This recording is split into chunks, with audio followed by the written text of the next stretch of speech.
Gracias por estar presente. Tenemos una ocasión excepcional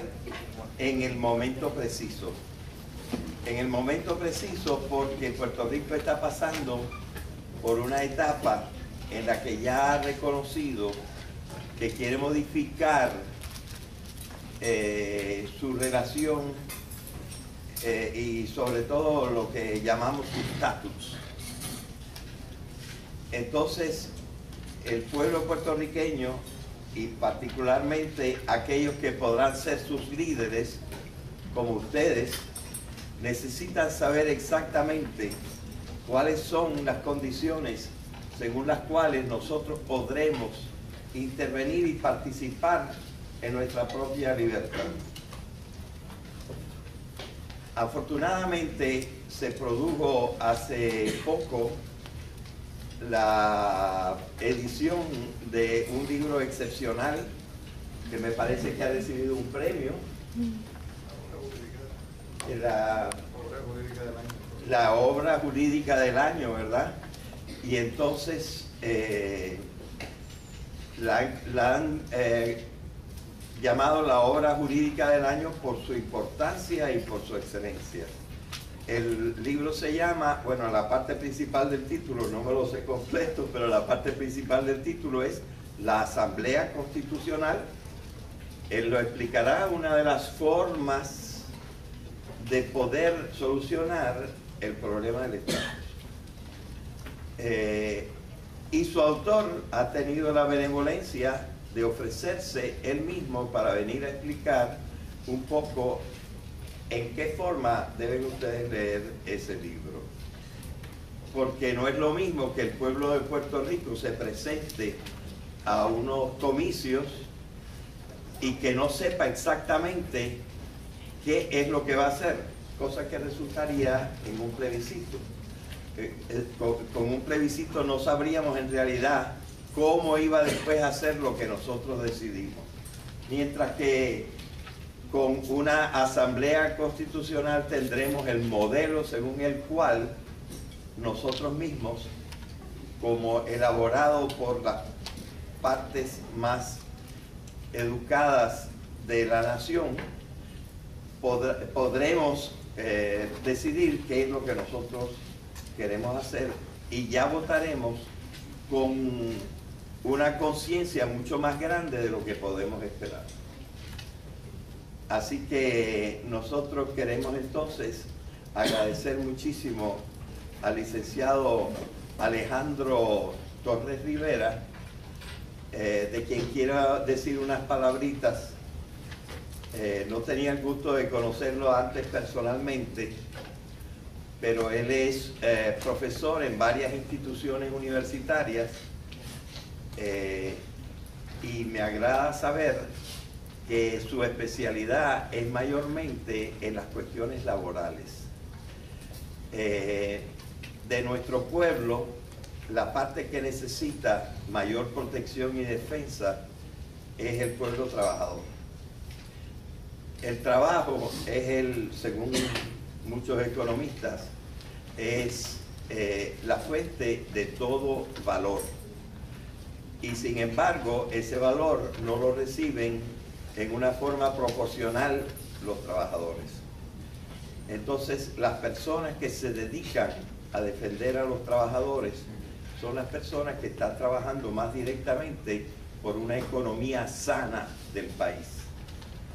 En esa forma, entonces, estos abogados no son los abogados que más se lucran, porque no son precisamente los trabajadores los que pueden pagar mejor su propia defensa, pero son aquellos que colaboran en una forma más excelente, me parece a mí, a la justicia. Así que en ese sentido ya nosotros podemos saber cuál ha sido la trayectoria de la vida del licenciado Alejandro Torres Rivera. Además, él es sabido que ha trabajado por largo tiempo y muy íntimamente con el Colegio de Abogados, que se llama ahora Colegio de Abogados y Abogadas de Puerto Rico.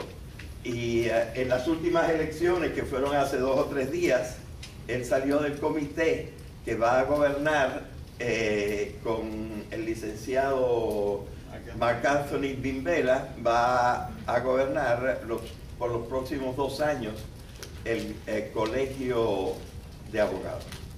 Así que es un hombre que ha dedicado su vida a esta parte de la justicia y conoce el tema también, que pudo escribir este libro excepcional. Reconocemos la presencia del doctor Luis M. Irizarry Pavón, asambleísta municipal, el portavoz de la minoría, que quiso venir a oír al licenciado. Y reconocemos también la presencia y agradecemos la gestión que nos trajo al licenciado Alejandro Torres aquí con nosotros, una de las gerentes de la librería El Candil, que fue aquella que me consiguió también los libros y que está aquí presente también para ofrecer los libros a aquellos que deseen comprarlos. Algunos de ustedes ya los tienen porque lo vamos a usar en uno de nuestros cursos. Agradezco también la presencia del profesor José Alicea, que trajo a sus alumnos. Y sin más, entonces, los dejo con el licenciado. Él va a exponer y después ustedes tendrán la oportunidad de presentarle sus preguntas. Muchas gracias, licenciado. Primero que todo, pues, buenas tardes para todas las compañeras y compañeros aquí presentes. Voy a tratar de transmitirles a ustedes lo que ha sido un módulo de educación que hemos trabajado en la Comisión para el Estudio del Desarrollo Constitucional de Puerto Rico, comisión de la cual yo formo parte desde el año 96 y que en los últimos 2 años y medio he estado presidiéndola. Es un módulo que se ha trabajado recogiendo de alguna manera lo que es el contenido del libro del cual el profesor le ha hablado y que básicamente parte de 4 premisas fundamentales que están también trabajadas de esa manera en el texto. La primera premisa parte de lo siguiente, que el pueblo, si me hace el favor, que el pueblo puertorriqueño nunca ha ejercido su derecho a la libre determinación. La segunda premisa es que el proceso que se desarrolló en Puerto Rico, que a ustedes y a nosotros se nos enseñó como que había sido un proceso de asamblea constituyente entre el año 1951 y el año 1952, no fue realmente un proceso constituyente, aunque sí tuvo unos atributos de proceso constitucional, incluyendo el mecanismo de una asamblea de delegados. La tercera premisa es que no es cierto que con la adopción de la Constitución del Estado Libre Asociado de Puerto Rico en el año 1952, nosotros como puertorriqueños y puertorriqueñas hubiéramos ejercido efectivamente el derecho a la libre determinación y que, contrario a lo que expresa la resolución 748 de la 8ª Asamblea General de las Naciones Unidas, no es correcto que se haya Puerto Rico autodeterminado como resultado de ese proceso que culmina en el año 52 y que se extiende hasta el presente. Y la cuarta premisa es la explicación de cuál es la propuesta que nosotros hemos ido trabajando en el Colegio de Abogados, propuesta esta que desde el año 2006 se ha formalizado en un proyecto de ley, y propuesta esta que también desde el año 2006 ha sido adoptada por la Asamblea General del Colegio de Abogados como una propuesta para que Puerto Rico realmente pueda iniciar el ejercicio de un proceso de libre determinación. Estamos comenzando la presentación con una cita de Eugenio María de Hostos, cita esta que se produce en el punto de encuentro entre el siglo XIX y el siglo XX, básicamente de los primeros años del siglo XX, donde él señala que en los Estados Unidos no hay autoridad, ni fuerza, ni poder, ni voluntad que sea capaz de imponerle a un pueblo la vergüenza de una anexión que ha sido llevada a cabo por la violencia de las armas, o que urda contra la civilización más completa que hay actualmente entre los hombres, la ignominia de emplear la conquista para dominar las armas. Eugenio María de Hostos, en el año 1898, fue llamado desde donde se encontraba en Sudamérica por parte de Ramón Emeterio Betances para que se acercara a lo que Betances en ese momento le llamaba el área de operación, con el propósito de que pudiera de alguna manera intervenir en lo que ya se vislumbraba como que iba a ser la guerra hispano-cubano-americana, con el propósito de que se pudiera conseguir para Puerto Rico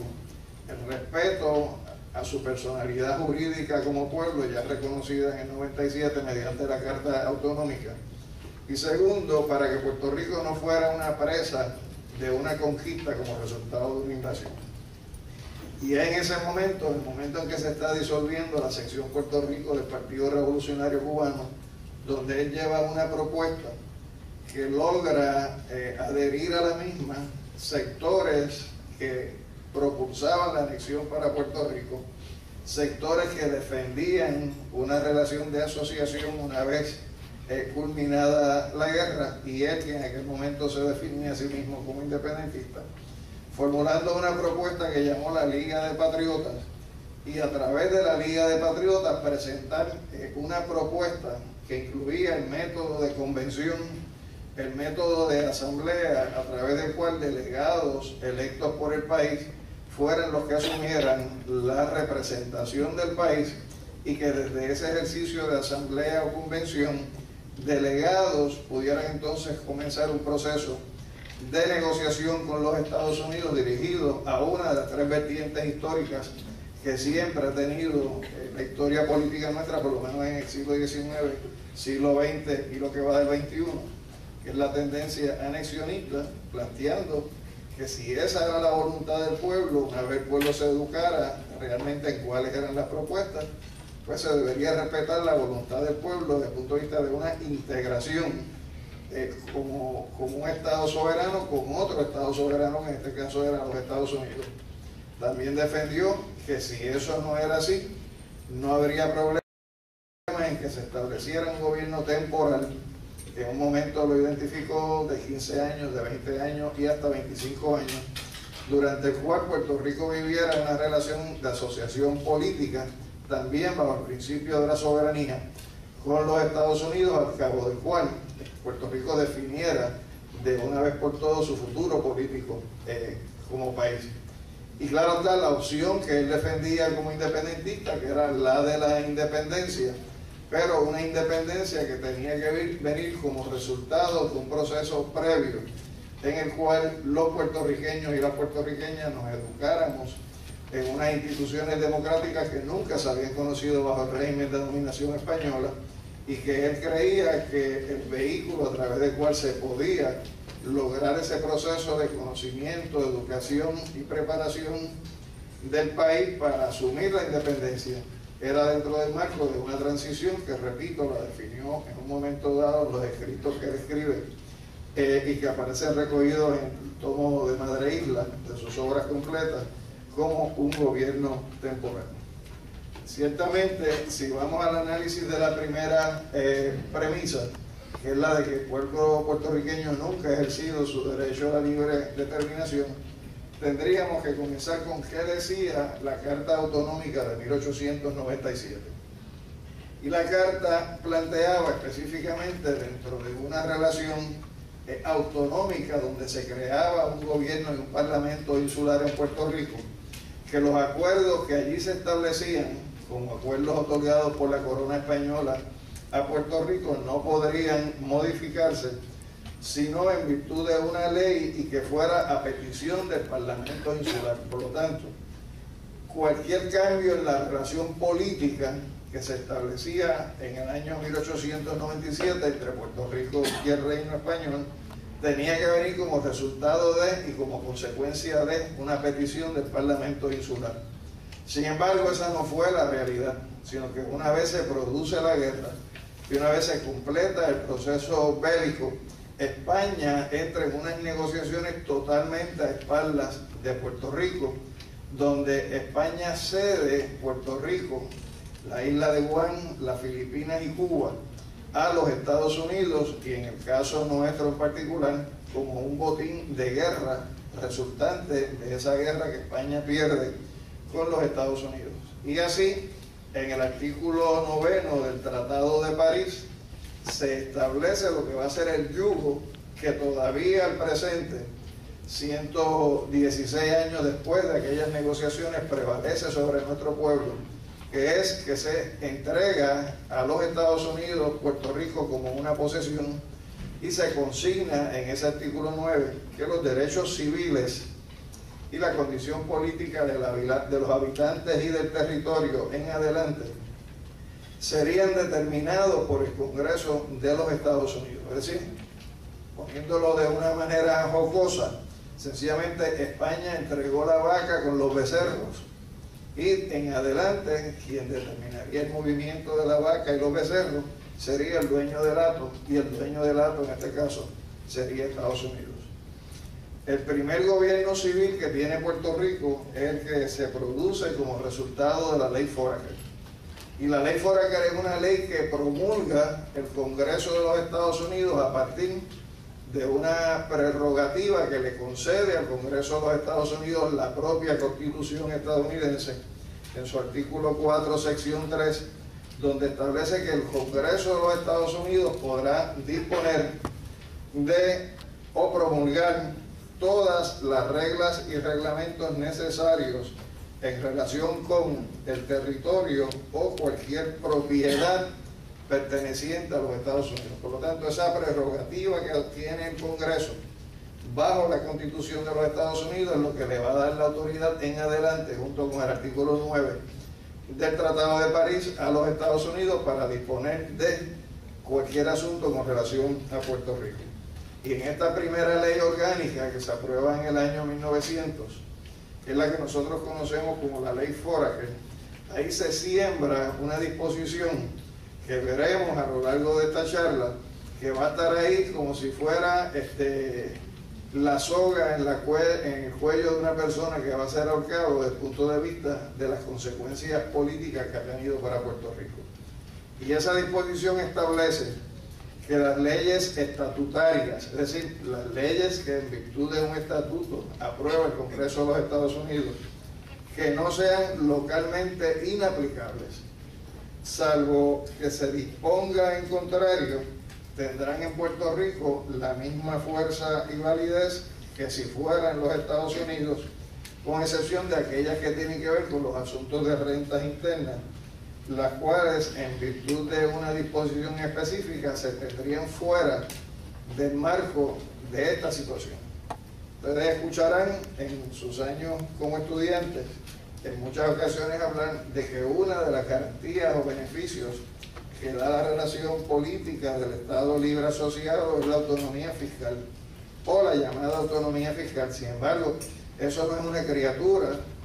del Estado libre asociado, porque ya eso está establecido desde el año 1900 en virtud de la ley Foraker. Es decir, que toda ley que apruebe el Congreso que no sea localmente inaplicable aplica automáticamente a Puerto Rico, salvo las leyes de rentas internas, las cuales se rigen por un régimen aparte en virtud de la legislación congresional. En el caso de Hostos, en el momento en que se está aprobando esa ley Foraker, Hostos la rechaza sobre la base de que es una ley que viene a validar una relación de ocupación militar a través de un gobierno civil. Y señala, la ley Foraker no hace otra cosa que dar fuerza de ley y apariencia de procedimiento constitucional al hecho de la sujeción de Puerto Rico por la Fuerza Armada de los Estados Unidos. Y esa relación que se ha garantizado en Puerto Rico a lo largo de su historia a través de la Corte del Distrito Federal de los Estados Unidos en Puerto Rico, esa Corte no es otra cosa que la conversión de lo que fue la corte militar que se establece como consecuencia de la invasión en 1898 a una corte de naturaleza civil, pero haciendo las mismas funciones en Puerto Rico. El primer caso que llega al Tribunal Supremo de los Estados Unidos tratando de discutir cuál es esa nueva relación que se crea con Puerto Rico, que es uno de los llamados casos insulares, es el caso de Downes versus Bidwell, que es del año 1901, y en ese caso el Tribunal Supremo crea una nueva teoría para justificar el hecho de que Estados Unidos pueda tener colonias. Estados Unidos precisamente nace como país en una guerra de independencia anticolonial frente a Inglaterra, y todo el proceso que se había dado hasta el año 1897 por parte de Estados Unidos había sido en términos de expansión dentro de sus fronteras continentales. La primera expansión de los Estados Unidos adquiriendo posesiones fuera de los Estados Unidos continentales fue el Reino de Hawái en el año 97, y más adelante, pues, producto de la guerra hispano-cubano-americana, pues Puerto Rico, Cuba, Guam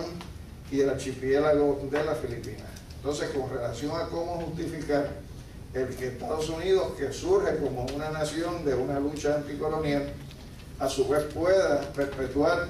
el régimen de tener colonias, lo consigna en este caso, donde establece que si bien en lo que concierne el derecho internacional, Puerto Rico no es una jurisdicción extranjera porque pertenece a Estados Unidos, lo es en sentido doméstico por no estar incorporado como territorio, ya que es una mera posesión. De ahí surge el concepto, que hasta el día de hoy se ha venido repitiendo, de que Puerto Rico pertenece a, pero no forma parte de los Estados Unidos. Es decir, nosotros somos un territorio que, para efectos de esta doctrina, que se comienza a plantear a partir del año 1901 y se va a seguir desarrollando más adelante, pues a través de los casos insulares, incluso durante la administración de Bush se utilizó esa doctrina para resolver el derecho a la habeas corpus de los combatientes enemigos en la base de Guantánamo, y más recientemente en una discusión del Tribunal Supremo de los Estados Unidos, esa doctrina que viene desde el año 1901 a través de los casos insulares, de que Estados Unidos puede tener posesiones que pertenezcan a, pero no forman parte de los Estados Unidos. El siguiente evento en el desarrollo constitucional nuestro fue la aprobación en el año 1917, es decir, 17 años después, entre 1900 y 1917, nosotros no éramos ciudadanos americanos, éramos ciudadanos puertorriqueños, y en el año 1917 se aprueba, en virtud de la ley Jones, la extensión de la ciudadanía estadounidense a los puertorriqueños y a las puertorriqueñas, y en el contenido de esa ley, lo que habíamos mencionado antes, de artículo 14 bajo la ley Foraker, de que toda ley que no fuera localmente inaplicable aplicaría, es lo que se convierte en virtud de la ley Jones en el artículo 14 de la ley Jones. Por lo tanto, el eslabón que arranca con el artículo 9 del Tratado de París y con la ley Foraker se sigue arrastrando a través de la ley Jones, que es una ley que va a estar corriendo en Puerto Rico básicamente hasta el año 1952, cuando se aprueba la Constitución. Pero antes de llegar a ese proceso constitucional del año 51 al 52, en el año 1950 el Congreso de los Estados Unidos, por tercera ocasión, pasa o aprueba legislación relacionada con cuál va a ser el marco de las relaciones políticas entre los Estados Unidos y Puerto Rico, y se aprueba la ley 600, y en virtud de esa ley 600 se plantea que se autoriza al pueblo de Puerto Rico a, de manera directa, poder llevar a cabo un proceso a través del sufragio universal, donde, reconociendo que se había dado algún tipo de evolución en el marco de esas relaciones políticas, y en efecto lo hubo, está el Tratado de París, está la ley Foraker, está la ley Jones, y antes de esto hubo la ley donde se permitía, no por elección, pero sí por designación, un gobernador puertorriqueño. Pues entonces entendía el Congreso que había llegado el momento de que Puerto Rico pudiera desarrollar otro proceso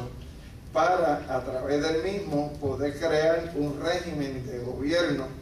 supeditado a los Estados Unidos, pero que pudiera atender asuntos estrictamente locales desde el punto de vista de su gobierno. Y ahí se aprueba esta ley 600, partiendo primero de reconocer el principio de gobierno por los gobernados, y que la ley que se apruebe se va a dar a manera de convenio, no dice tratado, no dice ejercicio de soberanía, sino de convenio. Y si vamos a lo que son las definiciones de lo que es un convenio, más adelante, vamos a ver que se define como un acuerdo o una coincidencia de voluntades y una promesa mutua de comportamiento según lo pactado. Pero su efectividad, es decir, por cuánto tiempo o bajo qué fuerza se produce el mismo, va a depender siempre de la disposición voluntaria de las partes, de si cumplen o no cumplen con eso que se amarra dentro de la disposición como convenio. Por lo tanto, el cumplimiento o no cumplimiento siempre va a estar sujeto a lo que serían realidades políticas y no a meramente consideraciones de carácter jurídico. En el artículo 3 de esa ley 600 se establecen unas condiciones bajo las cuales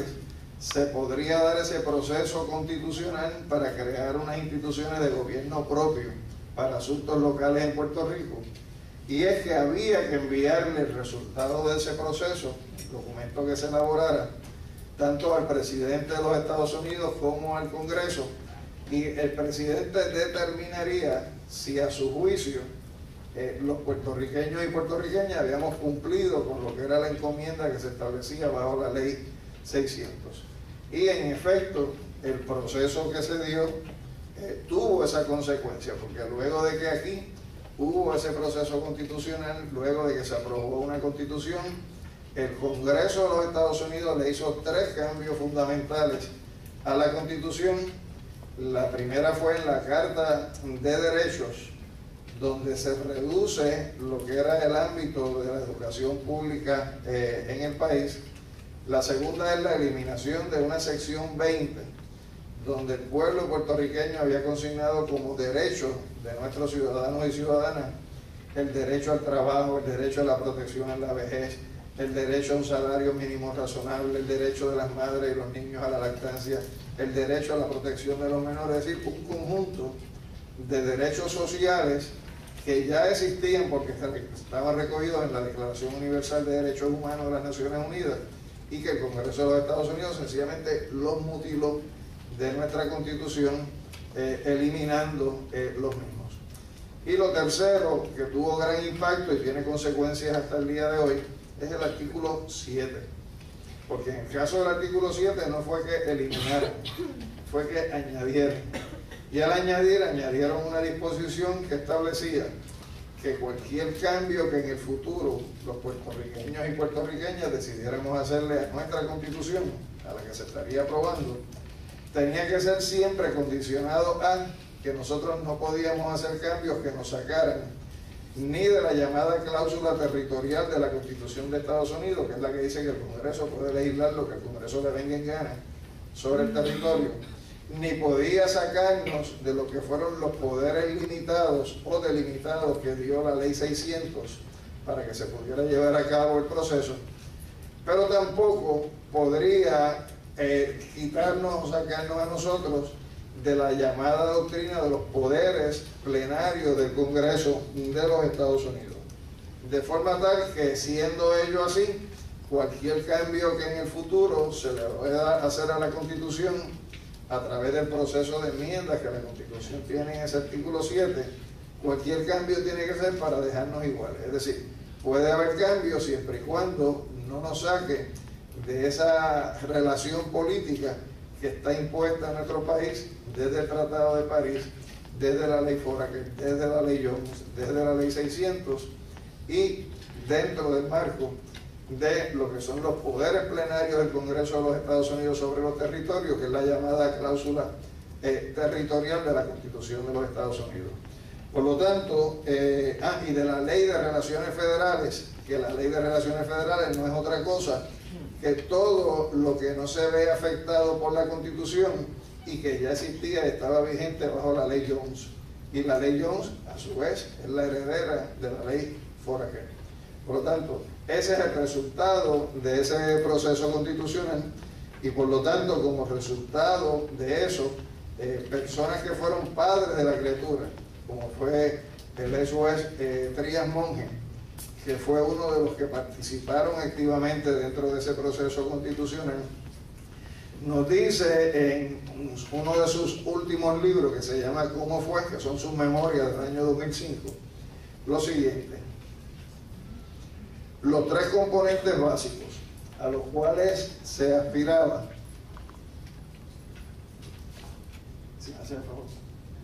los tres componentes básicos a los cuales se aspiraba con ese proceso constitucional era que representara un avance de gobierno propio a través del reconocimiento del derecho del pueblo de Puerto Rico a establecer su constitución. Segundo, que se estableciera el principio de las relaciones entre Puerto Rico y Estados Unidos sobre las bases del consentimiento mutuo. Y tercero, que supusiera unos cambios sustanciales en las relaciones entre ambos pueblos. Identificando esos tres objetivos, Trías Monge nos dice que la Ley 600 fue clara en cuanto al primer objetivo, porque en efecto trajo una constitución. Dice que fue oscura en cuanto al segundo propósito, que era que hubiera unas relaciones basadas en el principio del consentimiento mutuo. Y dice, pero de total omisión en cuanto al tercero, que era que hubiera unos cambios sustanciales en las relaciones nuestras con los Estados Unidos. Por lo tanto, la primera premisa de la cual partimos en esta introducción es que, por lo menos hasta el año 1952, que es donde se han dado los procesos constitucionales fundamentales en Puerto Rico, uno puede concluir que aquí nunca, como tal, ha habido un ejercicio de libre determinación, porque siempre ha prevalecido lo mismo. Lo que dispone el artículo 9 del Tratado de París, lo que dispone la cláusula territorial de la Constitución de los Estados Unidos. La segunda premisa: si el proceso que se da entre el año 51 y el 52 fue realmente un proceso constituyente. La posición que sostiene la Comisión del Colegio es que no fue un proceso constituyente. ¿Y eso por qué? Porque el poder constituyente de un pueblo siempre se ha concebido como un poder que es absoluto, no tiene ataduras, es decir, no puede haber nada por encima de lo que es la decisión y la voluntad del pueblo dentro de lo que es el ejercicio de su poder como soberano. Y de acuerdo con este abogado, Roberto Ariel Fernández, en su libro Autodeterminación y Puerto Rico, señala que el defecto grave que tiene esa Constitución de Puerto Rico es que los poderes que allí se crean, no los creamos nosotros, sino que fueron definidos por otro pueblo. ¿Y por qué es definido por otro pueblo? Porque en el marco de la Ley 600, lo que nos dijeron a nosotros es: pueden hacer una constitución, pero la constitución tiene que ser de esta manera y de esta manera, y si no lo hacen así, pues entonces se quedan como estaban antes, pero si lo hacen así, como quiera, nosotros nos reservamos el derecho de hacer los cambios que tengamos. Por lo tanto, el soberano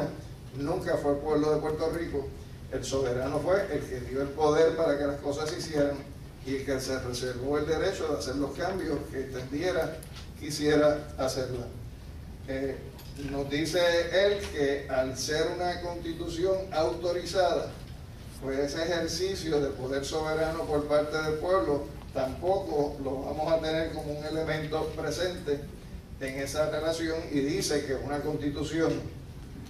no es suprema cuando está supeditada a otra constitución, y un pueblo no es soberano cuando no puede aprobar, enmendar o hacerle modificaciones a su antojo a una constitución. Por lo tanto, si un pueblo no puede hacer eso, pues quiere decir que quien manda es otro, no es el pueblo. Y señala que al aprobarse la Ley 600 con esos controles, y más adelante el Congreso de Estados Unidos reservarse los derechos que se reserva en virtud de la ley a que tenga que ser autorizada por el presidente, aprobada por el Congreso, pues realmente no hubo como tal poderes soberanos y que lo que realmente ha prevalecido en nuestra relación política con los Estados Unidos es la misma que se consigna en el artículo 9 del Tratado de París, que es que la realidad o la condición política del habitante, de los habitantes y del territorio siempre va a estar determinada por el Congreso de los Estados Unidos, y que nunca en ese proceso de discusión, deliberación y aprobación de la Constitución, Puerto Rico quedó fuera de la llamada cláusula territorial de la Constitución Federal, que es la que le permite al gobierno de los Estados Unidos disponer, como le venga en gusto y en gana, sobre los territorios. El proceso constitucional que se llevó a cabo tuvo el atributo de asamblea, tuvo el atributo de proceso constitucional, pero nunca fue un proceso constituyente. Si ustedes van al texto de la Ley 600, como fue aprobada en inglés por el Congreso de los Estados Unidos, en ningún sitio va a encontrar que dice Asamblea Constituyente. Lo que dice es Constitutional Convention, Convención Constitucional. Y donde por primera vez se usa el término de Convención Constituyente es cuando ya aprobada por referéndum la Constitución, en la proclama que se hace por parte del gobernador Muñoz Marín, en esa proclama es que por primera vez en el proceso de escoger los delegados se habla de Convención Constituyente. O sea, se sustituyó el término en inglés, como está redactado en inglés, por un término que es ajeno al contenido del inglés, y de ahí en adelante hemos seguido repitiéndolo de Convención Constituyente o Asamblea Constituyente, cuando primero esa no fue la delegación y segundo tampoco esa fue la realidad. Repito, uno de los padres de la criatura, que es Trías Monge, analiza lo que es el resultante de ese proceso del 51 al 52, y él identifica 12 razones por las cuales él indica que la condición colonial que Puerto Rico tenía antes del 52 no cambió con la Constitución. La primera de ellas: las leyes de Estados Unidos se aplican a Puerto Rico sin su participación o consentimiento. Y pudiéramos hablar también de los reglamentos que se promulgan por parte de las agencias de los Estados Unidos, donde nosotros tampoco tenemos ningún tipo de participación. Segundo, las leyes de Estados Unidos tienen un rango superior a las disposiciones de la Constitución de Puerto Rico. Un ejemplo claro y concreto: hace muchos años, un trabajador de servicios sociales se produjo una situación donde hubo un paro laboral, y al quedarse él sin trabajo durante los días que el paro duró, él fue a la oficina de cupones de alimentos para que se le dieran cupones de alimentos, y allí le dijeron que no le podían dar los cupones porque él estaba en huelga. Y él dijo: pero si la huelga es un derecho que me garantiza la Constitución de Puerto Rico, así que si yo estoy en huelga ejerciendo un derecho y no estoy recibiendo ingresos, ¿por qué me están negando los cupones? Y le dicen: no, lo que pasa es que hay un reglamento federal que dice que no se le puede dar cupones de alimentos a un trabajador que no está trabajando porque está en huelga. Y él dice: oye, pero es que eso es un reglamento de una agencia federal y yo lo que estoy invocando es un derecho que es constitucional. Y le dijo más, porque conocí un poquito de leyes, le digo: hay una doctrina legal en Puerto Rico que también existe en los Estados Unidos, que se llama la doctrina de las condiciones inconstitucionales, que lo que quiere decir es que a uno no se le puede penalizar por uno estar ejerciendo un derecho que le da la Constitución. Y entonces, cuando el asunto fue al Tribunal Supremo de Puerto Rico, pues los jueces empezaron a darle vuelta a la noria. No, que si hay tantas familias que reciben cupones, no, que si tanta es la población que necesita esta ayuda, no, que si el reglamento federal, si no se sigue, pues en una monitoría le podrían quitar a Puerto Rico los beneficios que se reciben bajo un programa de cupones. Y un juez en la disidente dijo que había que dejarse de pamplina y estar dándole vuelta al asunto, que lo que pasa es que la relación política permitía que un reglamento de una agencia en Puerto Rico pudiera tener mayor jerarquía que lo que es un derecho que está en la Carta de Derechos de la Constitución. Y esa es la realidad que se describe por parte de Trías Monge, que en el caso de Estados Unidos sus leyes o sus reglamentos tienen una jerarquía mayor que lo que es incluso la Constitución de Puerto Rico, y que en casos de conflicto lo que prevalece es lo de allá, no lo de acá. y que eso ocurre también en cuanto a las constituciones estatales, pero dice él, al menos en el caso de los otros estados donde esa doctrina aplica así, ellos tienen representantes en el Congreso que votan las leyes. En el caso nuestro, eso tampoco existe. Señala además que el presidente de los Estados Unidos y los delegados del presidente pueden negociar tratados y tomar otras acciones que le afecten a Puerto Rico sin que Puerto Rico tenga nada que decir en esas negociaciones. Dice además que en virtud de una concesión unilateral del Congreso de jurisdicción por diversidad de ciudadanía, la Corte Federal en Puerto Rico puede estar resolviendo asuntos de carácter local, lo que plantea de que si la Constitución era para regir nuestros asuntos locales, ¿por qué tiene que estar la Corte Federal de los Estados Unidos interviniendo en procesos electorales? Y por ejemplo, un ejemplo reciente lo tuvimos nosotros hace 2 gobiernos, cuando salió electo el gobernador Acevedo Vilá, donde hubo como un vacío político en el país, sencillamente porque la Corte Federal intervino y estuvo a punto de malograr lo que era el resultado de unas elecciones, cuando las elecciones son asuntos totalmente internos de las jurisdicciones estatales. Y señala, miren, en el caso de Filipinas, que también pasó por virtud del Tratado de París a los Estados Unidos, y hasta el año 49, que fue su independencia, ahí nunca hubo una Corte Federal. ¿Por qué tiene que seguir la Corte Federal en Puerto Rico? También dice que no existe igualdad o aún comparabilidad de derechos entre los ciudadanos residentes en Puerto Rico y los ciudadanos residentes en los Estados Unidos. Y como cuestión de hecho, un ciudadano de Puerto Rico recibe unos beneficios bajo la Constitución de los Estados Unidos, que son inferiores a los que recibe ese mismo residente si mañana se va a vivir a Orlando o se va a vivir en Nueva York. ¿Por qué? Porque allá el ejercicio de la ciudadanía le da unos derechos que esa misma ciudadanía aquí no se los permite o no se los concede, y el Tribunal Supremo ha resuelto de que sí se puede discriminar en cuanto a los derechos bajo la bandera americana, que lo que hay que garantizar son unos derechos sustanciales, pero no todos.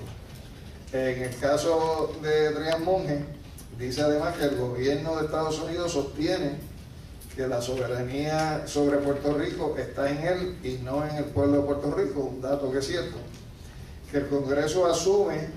que puede ejercer un poder plenario sobre Puerto Rico bajo la cláusula territorial, otro dato que es cierto, porque lo dice la Constitución de los Estados Unidos. Que tanto el Congreso como la rama ejecutiva del gobierno de Estados Unidos actúan como si no existiera pacto alguno entre Puerto Rico y los Estados Unidos, dato que también es cierto. O sea, esa teoría del pacto o del convenio es una teoría que hemos acuñado nosotros aquí,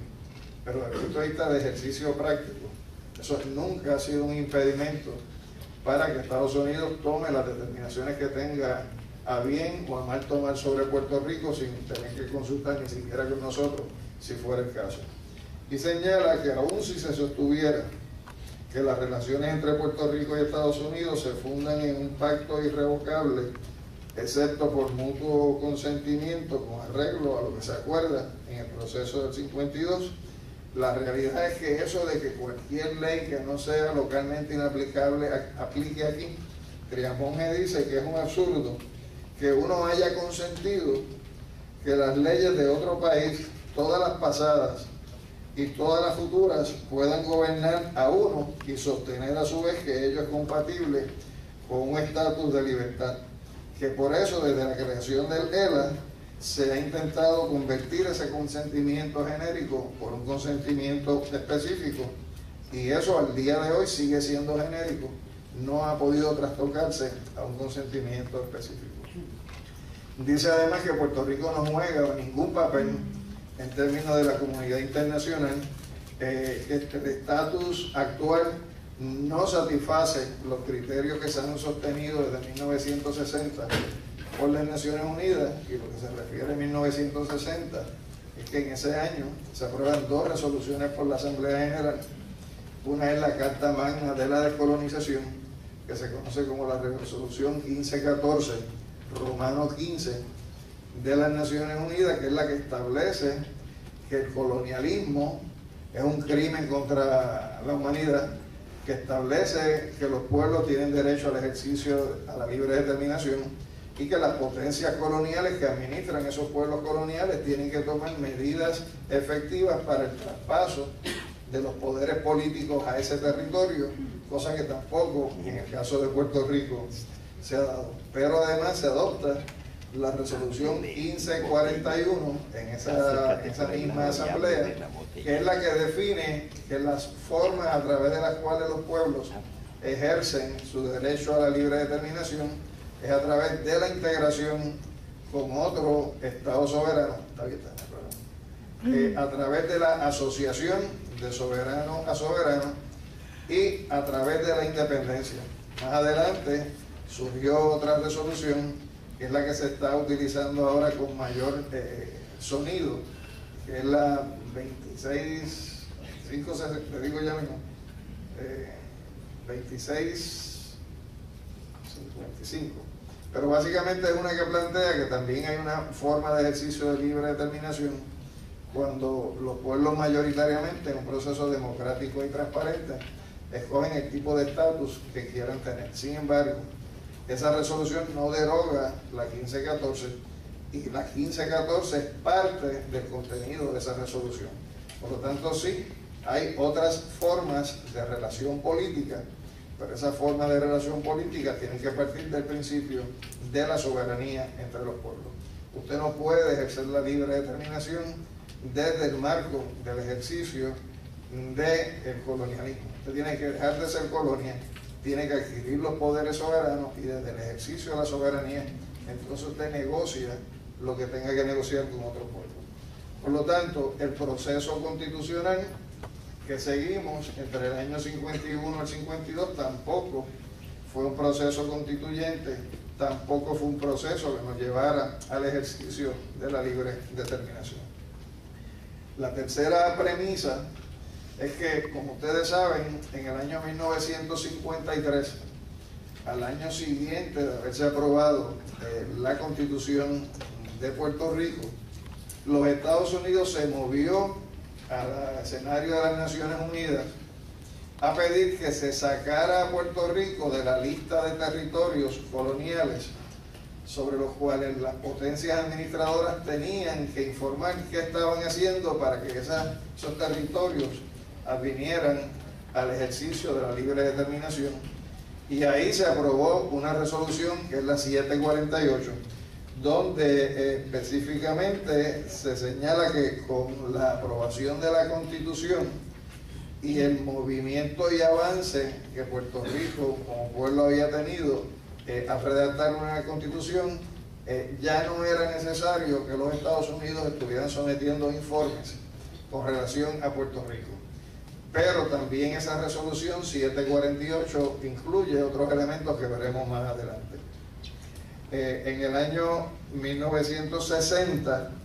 se aprueba, es decir, 7 años después, se aprueba la resolución 1514 y en virtud de la resolución 1514 se crea una norma nueva en el derecho internacional sobre lo que es el derecho a la libre determinación. Y esa resolución 1514 plantea que los pueblos tienen un derecho inalienable a la libertad absoluta, al ejercicio de su soberanía y la integridad de su territorio. Inalienable quiere decir que una generación no puede hipotecar ese derecho a la libertad para generaciones futuras. Por lo tanto, mañana podría estar en un ejercicio de libre determinación un pueblo decidiendo integrarse con otro y las generaciones subsiguientes podrían decir, eso para mí no es vinculante porque el derecho a la libre determinación y a la soberanía es absoluto. De la misma manera, no se puede dar un pacto de asociación donde a través de ese pacto de asociación solamente las cosas puedan cambiar si las dos partes se ponen de acuerdo, porque eso sería una autorrestricción del derecho a la soberanía que tiene un pueblo. Eso es como el matrimonio. O sea, independientemente de lo que diga pues el vínculo religioso, que el matrimonio es hasta que la muerte los separe. La realidad es que los seres humanos nos juntamos y nos separamos porque nos pusimos de acuerdo y porque nos pusimos de acuerdo en que no podemos seguir, por razones distintas, pero no puede haber nada que obligue a la continuación de una relación cuando esa relación sencillamente no se quiere. Por lo tanto, el derecho que reconoce la 1514 es un derecho inalienable a la libertad absoluta. Plantea que la dominación extranjera es una denegación de derechos humanos fundamentales y proclama el derecho de todos los pueblos a ese ejercicio de libre determinación, a establecer su condición política, es decir, no el Tratado de París, eso lo determinamos nosotros, no el Congreso, e impone a las potencias administradoras de los territorios en fideicomiso, los territorios no autónomos o aquellos que aún no han logrado la independencia, inmediatamente a traspasar los poderes a ese territorio para que a través del ejercicio de esos poderes soberanos el territorio pueda encaminarse a su libertad absoluta. La 1541, que es la otra resolución que les mencioné, que se aprueba también ese mismo año, plantea en su principio sexto 3 opciones básicas a través de las cuales un territorio colonial alcanza un estado de gobierno propio, que sería o un estado independiente, o un estado asociado, o un estado integrado con otro estado. Y en esto hay que poner un asterisco, porque el derecho internacional no se hizo a la imagen y semejanza de la Constitución de Estados Unidos. El derecho internacional es el derecho internacional para todos los pueblos. En el caso de Estados Unidos, por razones históricas, ellos han elaborado bajo su derecho doméstico el principio de que una vez usted adviene a la estadidad, no puede salirse de la Unión. Y eso se debatió en una guerra en el siglo XIX, que fue la Guerra Civil. Sin embargo, eso no es lo que dice el derecho internacional. El derecho internacional dice que usted se integra, pero el pueblo que tiene siempre el derecho de determinar si se separa o no se separa. Y si quieren un ejemplo de esa controversia más reciente, vean lo que está por ocurrir en Escocia la semana que viene con un referéndum donde los escoceses van a determinar si se separan o no se separan, a pesar de que están integrados desde hace como 700 años. O vayan al caso de Cataluña, donde los catalanes están tratando de llevar a cabo un proceso de consulta para decidir si quieren o no se quieren seguir, no quieren seguir dentro del Estado español. Y los que controlan el Estado español lo que le dicen a los catalanes: no, ustedes no se pueden salir si el resto de los españoles no estamos de acuerdo con ustedes, cuando el derecho de la separación le corresponde a los nacionales del territorio o del pueblo que va a ejercer la libre determinación. Entonces, la estadidad pues estaría en discusión si la estadidad federada cumple o no cumple con lo que es ese parámetro que establece el derecho internacional en el caso de la integración. Pero además, la 1541 establece que ya sea en la asociación, en la independencia o en la integración, el principio de soberanía no se pierde. Por lo tanto, la fuente primaria y última de poder sigue siendo el pueblo, y si sigue siendo el pueblo, es al pueblo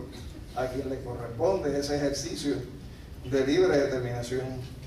Entonces, establece además en el principio 4 que sigue existiendo la obligación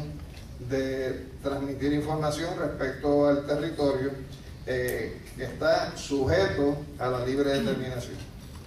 La resolución 748, a la misma vez que saca a Puerto Rico de la lista de territorios sobre las cuales Estados Unidos viene obligado a proveer información, incluyó un párrafo 9 que es fundamental todavía hoy para propósitos de nuestro proceso político, donde dice lo siguiente: las Naciones Unidas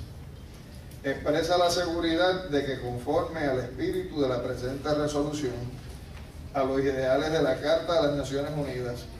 a las tradiciones del pueblo de Estados Unidos de América y al adelanto político alcanzado por el pueblo de Puerto Rico, se tomará debidamente en cuenta la voluntad de los pueblos de Puerto Rico y de los Estados Unidos de América, tanto en el desarrollo de sus relaciones, conforme al estatus jurídico actual, es decir, al ELA, como en la eventualidad de que cualquiera de las partes en la asociación concertada de común acuerdo deseen modificar los términos de esta asociación. Y ahí hay que tener cuidado con la lectura y la sintaxis, porque la frase donde dice como en la eventualidad de que cualquiera de las partes de la asociación concertada de común acuerdo desee modificar, se ha tratado de leer como si hubiera coma en la redacción. Y si usted le pone coma, tiene un significado distinto. Porque entonces si usted dice como en la eventualidad de que cualquiera de las partes de la asociación concertada, coma, de común acuerdo, coma, desee modificar los términos, lo que establece es que si no se ponen de acuerdo las dos partes no se puede cambiar, pero esas comas no existen en la redacción.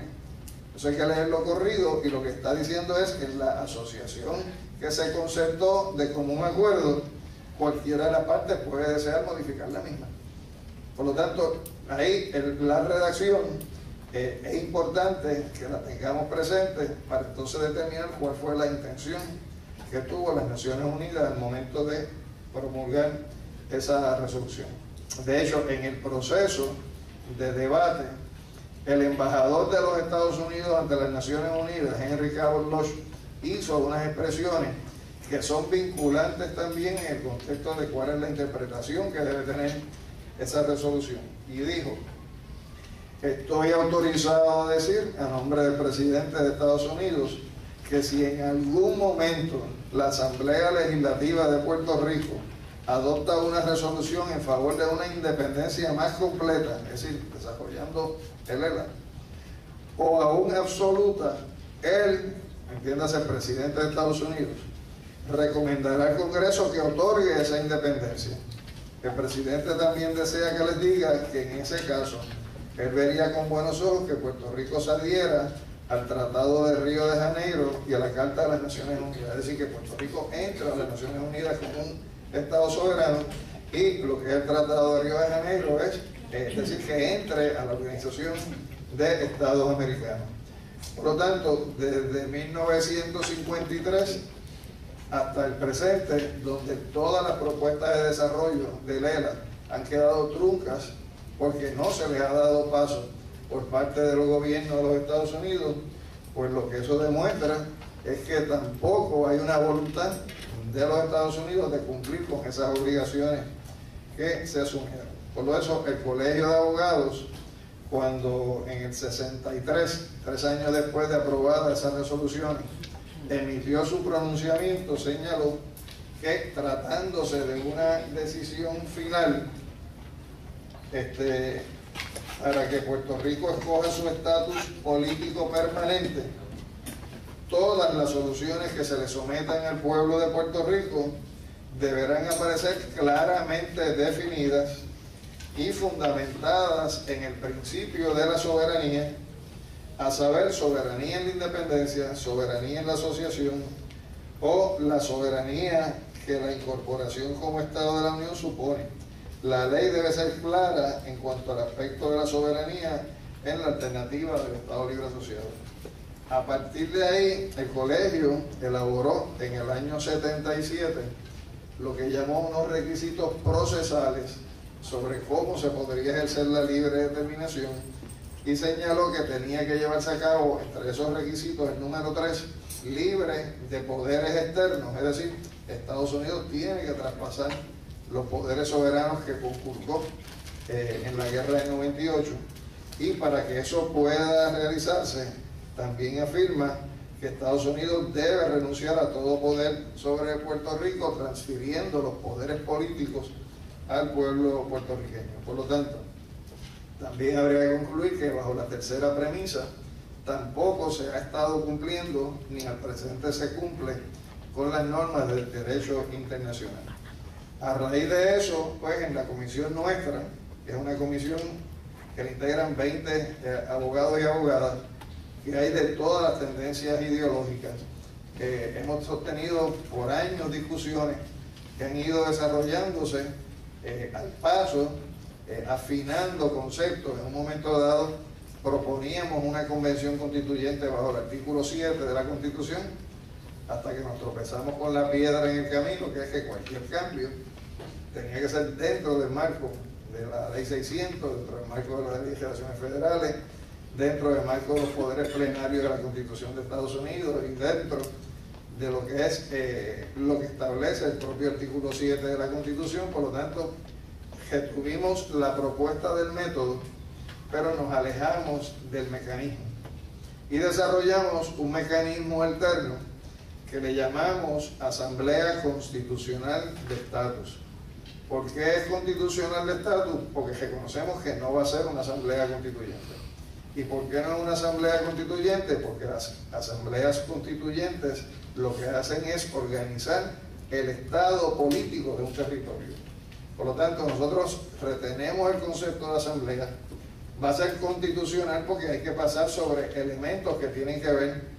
con la Constitución de Puerto Rico y las relaciones que establece con los Estados Unidos, pero va a ser limitada a todo aquello que incida en lo que es el marco de la relación política con Estados Unidos, lo concerniente al estatus político. Así que le dimos ese nombre para distinguirlo de lo que es el método de convención constituyente del artículo 7, pero también para establecer que no va a ser constituyente, independientemente en el camino a la larga pudiera ser que termine en una asamblea constituyente si se opta por una asociación política o se opta por una independencia, e incluso si se optara por una integración, porque habría que organizar el territorio, el estado político de sus habitantes, y el método sería entonces una convención constituyente. Por lo tanto, la propuesta que nosotros estamos haciendo es una propuesta de cómo poner a mover la rueda. ¿Que puede tomar tiempo? Pues va a tomar tiempo, pero va a tomar menos tiempo de lo que ha pasado entre 1898 y el presente. Y lo que va dirigida es a que los puertorriqueños y las puertorriqueñas nos pongamos de acuerdo sobre fórmulas no territoriales y no coloniales de futura relación política con los Estados Unidos, y que esas fórmulas sean a partir de deliberaciones que toman unos delegados en una convención, y que esa convención, una vez ratificada la fórmula por el pueblo, tenga una capacidad de negociar de tú a tú con los Estados Unidos alternativas que también sean viables para ellos. Si ellos dicen que no están dispuestos a entregar la condición de Estado de Puerto Rico, a negarla, pues entonces esa no puede ser una opción que se le presente al pueblo puertorriqueño, porque quien determina si nos integramos o no a los Estados Unidos no somos nosotros, son ellos. De la misma manera, si el país define una fórmula de asociación, pues quien decide si quiere que nosotros nos asociemos a ellos son ellos, no nosotros. Nosotros no le podemos imponer eso al Congreso. Y claro está, como vimos, el derecho a la libertad absoluta es un derecho que es inalienable, que si nosotros optáramos por esa independencia, lo que hay que negociar es los términos y condiciones de esa transición hacia la independencia, y tiene que ser con transición porque hay demasiados amarres que hay que reajustar. Yo le decía a una gente en un foro en Caguas, del municipio de Caguas, que imagínense si hay cosas que negociar, que incluso entre Cuba y los Estados Unidos, a pesar de que hay tratados migratorios, siempre ha habido un problema con relación a la migración, y Cuba queda 90 millas de la Florida. Pero nosotros en una independencia tenemos un problema de fronteras con Estados Unidos peor, porque la frontera entre Puerto Rico independiente y Estados Unidos sería de 6 millas, que hasta nadando la logramos,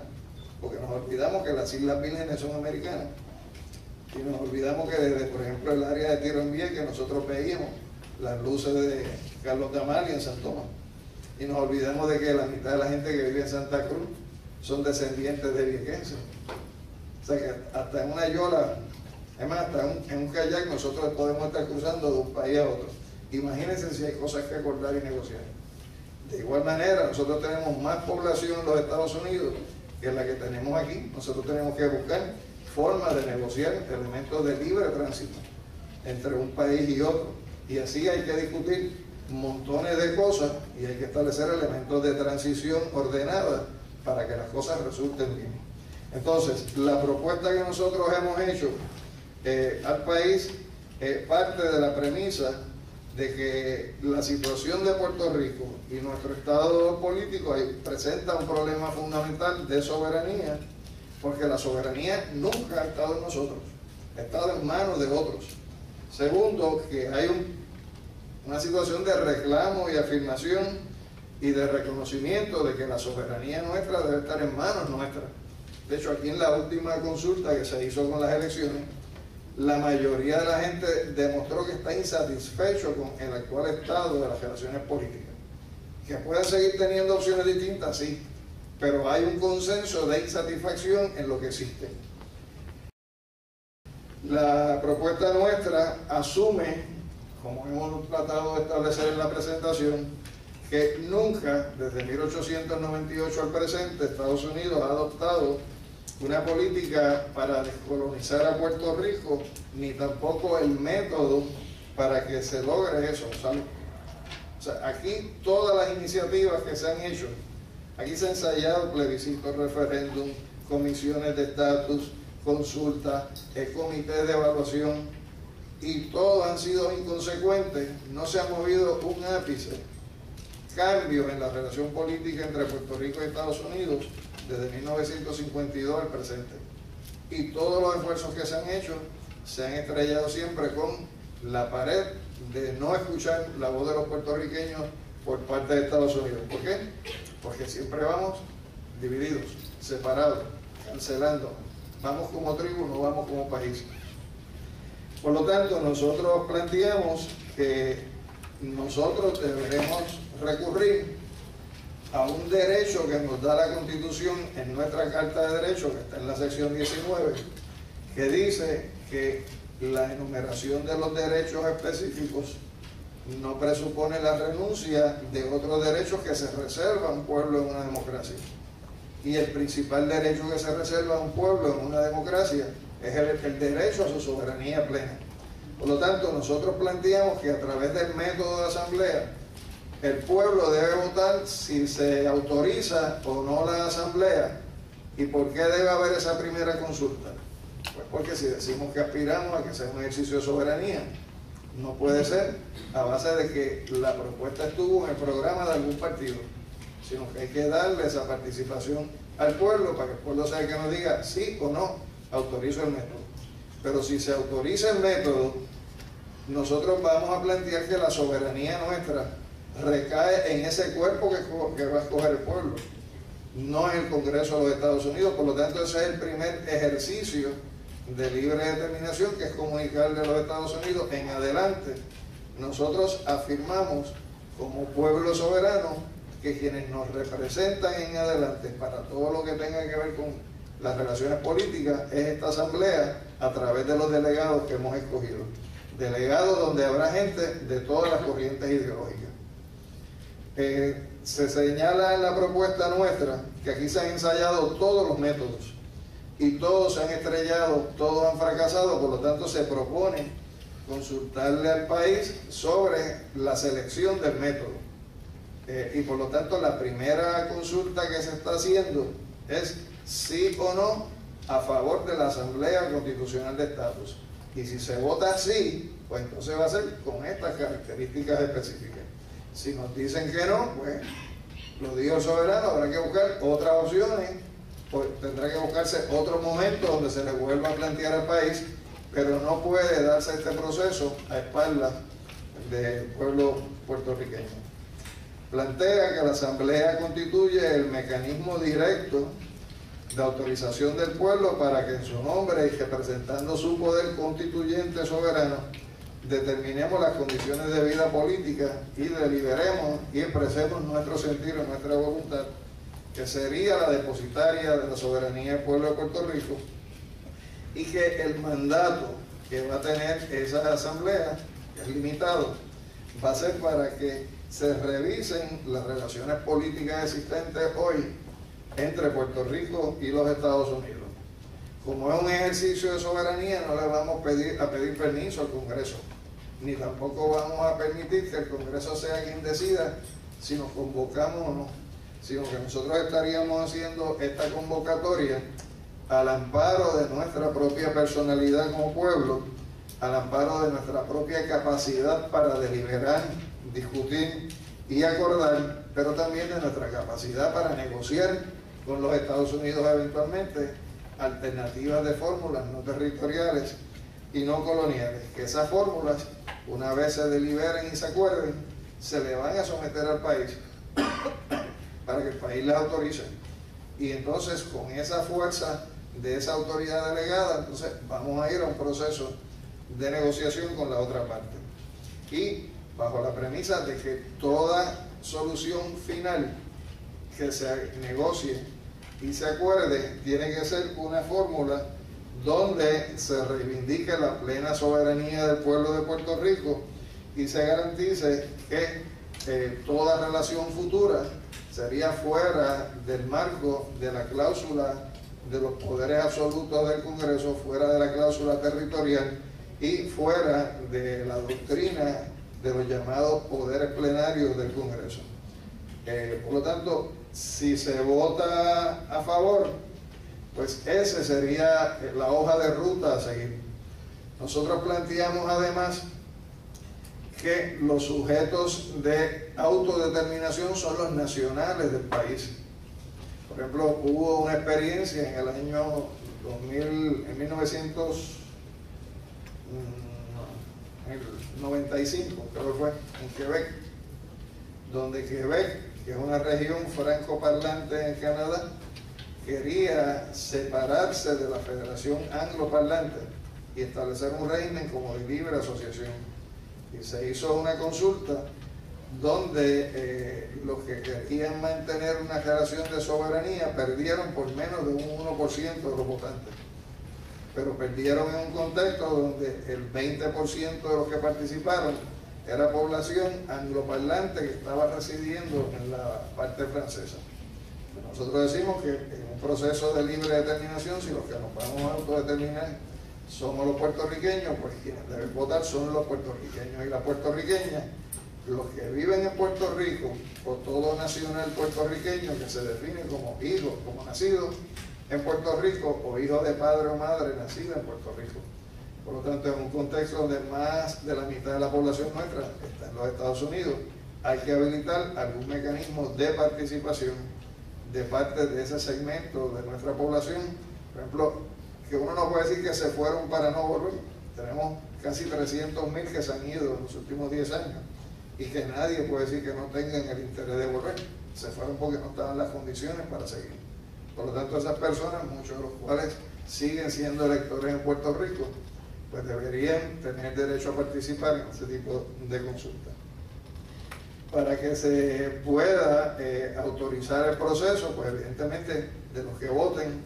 la mitad más uno tiene que autorizarlo. La Asamblea estaría sesionando al margen de lo que son los cuerpos políticos en Puerto Rico. Aquí en todas las elecciones la gente no se lee los programas. Aquí en las elecciones, por mejor oferta que haga un partido o un candidato, al final del camino la gente va, jaja la pava, jaja la palma, vota por el PIB y nada. Sin embargo, ese elemento de que el estatus sea lo que esté definiendo quién administra mejor al país, se lograría resolver si usted pone un carril para la administración del país y un carril para la discusión del estatus, porque de esa manera las elecciones no se convierten en elecciones determinadas o controladas por la preferencia de estatus político, y de esa manera quien tendría mejor opción de gobernar sería quien presente un mejor programa al país, porque el resultado de las elecciones no va a incidir en el debate del estatus, porque lo relacionado con el estatus se estaría discutiendo en un carril separado de lo que es el carril de la administración política del país. Nosotros le estamos dando un término de vigencia a esa asamblea una vez iniciados sus trabajos de 5 años, donde si al cabo de 5 años no se han puesto de acuerdo en la fórmula, pues convocamos a otros delegados que tengan la capacidad de ponerse de acuerdo. Pero si ya se han logrado establecer acuerdos en cuanto a la fórmula, la asamblea se extiende o se prorroga el tiempo que sea necesario para completar las negociaciones con los Estados Unidos hasta que haya un resultado final. La asamblea no sería controlada absolutamente por los partidos políticos. Los partidos políticos participarían, pero también podrían y deben estar participando componentes de la sociedad civil. Se establece que deben haber 75 delegados. De esos 75 delegados nosotros proponemos que 40 sean electos por distrito, o sea, uno por cada distrito representativo que existe en estos momentos, y 35 por acumulación, donde se pueden nominar para delegados en unos listados por tendencia ideológica, gente de los partidos políticos según sus ideologías, pero también gente de la sociedad civil según sus ideologías, y se utilizaría un mecanismo que se utilizó en la Asamblea Constitucional del 51 al 52 para evitar el control por parte de un partido, que sería que nadie puede tener más del 50%, o sea, ninguna ideología puede tener más del 52% de los delegados. Si una ideología, digamos, tiene el 70%, pues tienen que sumarse elementos de las otras ideologías hasta que ese 70 baje a 52%, de manera tal que no haya la forma de controlar absolutamente el proceso por una sola tendencia. Y señalamos además de que la primera convocatoria a los delegados la estaría haciendo el juez presidente, a la jueza en este caso, del Tribunal Supremo de Puerto Rico, donde se escogerían entonces los componentes directivos de la Asamblea, y a partir de ahí comenzaría la misma a correr. Se define cuándo es el momento en que se llevaría a cabo la selección de los delegados a partir de esa primera votación, donde se adopte el método, y finalmente con esas condiciones echaríamos a correr un proceso que lo importante es que mueve la rueda. Cuánto tiempo tome o cuánto tiempo tarde va a depender de cuánta voluntad y cuánto compromiso tengamos nosotros con el país y con resolver uno de los problemas que mayor complicación tiene a la hora de atender otros problemas fundamentales de Puerto Rico. Y como yo me inscribo en la corriente hostosiana, pues siempre expreso esa visión de Hostos. A Hostos lo han acusado de anexionista, a Hostos lo acusaron de ser autonomista, a Hostos lo han acusado de ser independentista, pero él propuso un método. Y propuso un método bajo la premisa de la integridad con relación al resultado. Y él decía que si los puertorriqueños optaban por la anexión, pues esa anexión era una anexión digna. ¿Por qué? Porque partía de un proceso de conciencia, un proceso de educación y de un proceso de opciones, no de manipulación con relación a los resultados. Y decía que si se escogía un gobierno temporal, también era una opción digna, porque partía de esas mismas premisas. Y ciertamente él, que reconocía la posibilidad de que el método que él proponía fuera un método que no fuera el que se consiguiera, estuvo dispuesto a asumir la alternativa de dar el paso al frente. Y este es un proceso donde nosotros sabemos cómo vamos a empezarlo. Nosotros no sabemos cómo va a terminar, pero tenemos que tener claro que pase lo que pase como resultado del mismo, el resultado va a ser lo que decida el país a través de sus electores. Y Hostos decía en su cita lo siguiente, decía: aquellos que crean en que Puerto Rico debe pasar a ser un estado de la Unión compartiendo la soberanía con el resto de los estados, pues quieren bien al país, porque eso es lo que quieren, pero lo quieren desde la perspectiva de la soberanía. Aquellos que quieren el gobierno temporal, pues también. Pero decía, aquellos entre los puertorriqueños que vean más a fondo en el porvenir, seguirán queriendo que Puerto Rico sea un estado, pero un estado confederado de las Antillas Unidas, en un todo político y nacional. Y esos puertorriqueños saben ya que ni hoy, ni mañana, ni nunca, mientras quede un vislumbre de derecho en la vida norteamericana, está perdido para nosotros el derecho a reclamar la independencia,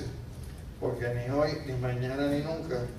dejará nuestra patria de ser nuestra. El único de los derechos, desde el punto de vista del ejercicio de la libre determinación, que es un derecho inalienable, repito, que no se renuncia en términos de generaciones futuras, es el derecho que reconoce el derecho internacional como la libertad absoluta, y la libertad absoluta siempre será la indeterminación. Gracias.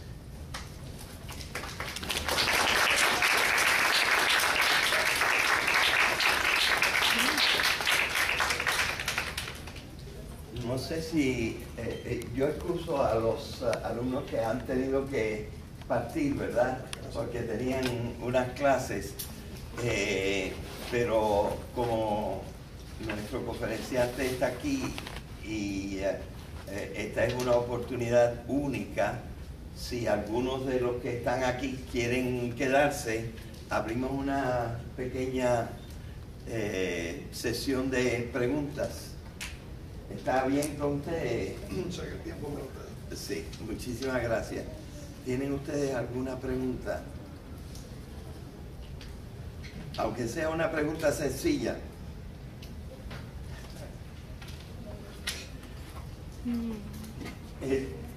Voy a poner yo una pregunta para... ¿Cómo se cambiaría esta asamblea constitucional que se creara en una asamblea constituyente? Usted dijo algunas cosas sobre esto, pero me gustaría que quedara más claro para ellos. Primero, no debería ser bajo el artículo 7 de la Constitución, que provee para una asamblea constituyente. Porque el artículo 7 de nuestra Constitución dice que cualquier cambio que se le haga a la relación política entre Puerto Rico y los Estados Unidos no nos puede sacar ni de la cláusula territorial, ni de la ley de relaciones federales con Estados Unidos, ni del ámbito que estableció la ley 600, ni de la doctrina de los llamados poderes plenarios del Congreso. Por lo tanto, nosotros no podemos aspirar a un cambio bajo la premisa de que para que las cosas cambien tienen que quedarse iguales. En ese sentido, tiene que ser un proceso al margen de esa premisa. Entonces, ¿por qué es constitucional? Porque no se está planteando que nosotros vamos a crear un Estado político. Por ejemplo, hay países que se organizaron, digamos, hace 200 años. La mayor parte de los países latinoamericanos, la guerra de independencia terminaron hace 200 años. Sin embargo, en Venezuela, en Bolivia, en Ecuador, hemos visto cómo a través de procesos de asambleas constituyentes, lo que han hecho es reformar sus constituciones e incluso darle un espacio de vida a sectores que fueron excluidos de aquellas constituciones originarias que produjeron la independencia. ¿Por qué? Porque hubo una reestructuración del Estado político. Nosotros no estamos planteando eso. Estamos planteando un mecanismo que tenga la posibilidad de deliberar y la posibilidad de negociar. Ahora bien, si al final del camino, digamos, el resultado del proceso termina en una asociación soberana, pues hay que negociar un tratado, hay que delimitar los poderes que se queda de Estados Unidos, que retiene Puerto Rico. No puede ser la cesión genérica de derechos, y tiene que organizarse un Estado político que tiene que ser distinto al presente, porque no puede ser bajo la premisa de que el artículo 7 mantenga ese control de los Estados Unidos. Tiene que reestructurarse el Estado político en conformidad con la opción que se ha escogido. Y ciertamente, quizás donde menos habría que hacer trastoques es con la integración, si sigue el modelo de la estadidad. ¿Por qué? Porque Puerto Rico, con la Constitución actual, tiene un espacio de vida dentro de lo que pudiera ser las otras 50 jurisdicciones. Y si es en la independencia, definitivamente hay que estructurar todavía más cosas. Y el método sería una convención constituyente. Lo que se está planteando ahora es una asamblea constitucional, porque es una asamblea donde vamos a ir fuerzas que pensamos distintos, como puertorriqueños y como puertorriqueñas, a ponernos de acuerdo en que si le vamos a plantear a Estados Unidos negociar la estadidad, tiene que ser la estadidad con características A, B, C y D, no como se plantean aquí, que son fórmulas que no son viables. O sea, la estadidad es como tiene que ser, como la de los demás estados. no como se vende aquí en los plebiscitos. Y si vamos a hablar de independencia, tampoco es como se ha vendido aquí en plebiscitos. Es que la independencia a veces se vende desde una perspectiva de que las cosas tampoco van a cambiar, que vamos a ir con la ciudadanía, que vamos a seguir con los programas federales como están ahora. Es decir, es una independencia con las características reales de la independencia. Y si vamos a hablar de la asociación, pues tampoco puede ser bajo la teoría que se ha tratado de presentar aquí en los plebiscitos, donde se habla de que es lo mejor de los dos mundos, porque no, o sea, la asociación tiene unas características, y en el caso de Estados Unidos, que ha negociado tratados de libre asociación, pues se preserva una relación temporal, se discuten unas transferencias durante cierto tiempo, las asignaciones van en bloque, hay una monitoría de cómo se utilizan esas transferencias, se ceden unos derechos sobre moneda, se pueden ceder unos derechos sobre relaciones internacionales, sobre seguridad. ¿Sí? Hay que hacer un Estado político que su constitución sea reflejo de lo que va a ser ese Estado político. Y el método ya no sería por un método de deliberación y de negociación de fórmulas, sino que es para crear y organizar el Estado político a través de una constitución. ¿Alguna idea más de ustedes, de parte de ustedes? Yo quisiera hacer todavía otra pregunta. ¿Pueden las Naciones Unidas, con la forma actual que tienen, jugar un papel importante? Por ejemplo, porque en cierta manera nosotros no le podemos pedir permiso a los Estados Unidos para hacer nuestra voluntad. Las Naciones Unidas tienen una responsabilidad como entidad internacional desde que se constituyó. Y el fundamento es el artículo 55 de la Carta de las Naciones Unidas, que dice que la descolonización es un instrumento para la paz. Y dentro de las colonias nosotros somos una. Y en ese sentido, si adoptan en el año 60 la resolución 1514, la Carta Magna de la Descolonización, y se adopta la 1541 sobre cuáles son las fórmulas que se reconocieron en ese momento como descolonizadoras, pues tienen que cumplir con lo que son sus acuerdos. Nosotros hemos estado, como digo nosotros, son todos los que vamos a las Naciones Unidas, al Comité de Descolonización, planteando que las Naciones Unidas tienen la obligación de revisar el caso de Puerto Rico. ¿Por qué? Porque la única resolución que hay sobre Puerto Rico es la 748 y es de 1953. El Estado de Derecho que había en 1953 es distinto al que se establece a partir del 60. Por lo tanto, a nosotros nos está aplicando el viejo código. Y nosotros lo que decimos es, miren, lo que somos, ustedes tienen que revisarlo a la luz de los cambios que ustedes mismos han hecho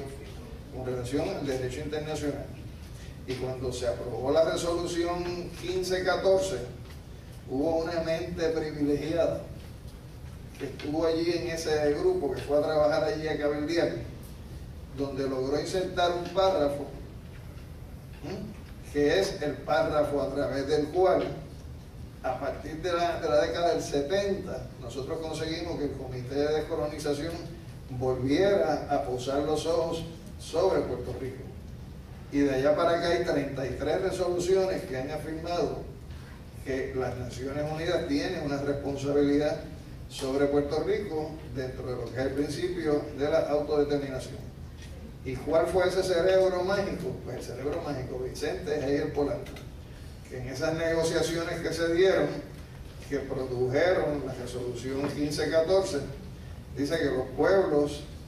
de los territorios coloniales y los territorios no autónomos en fideicomiso,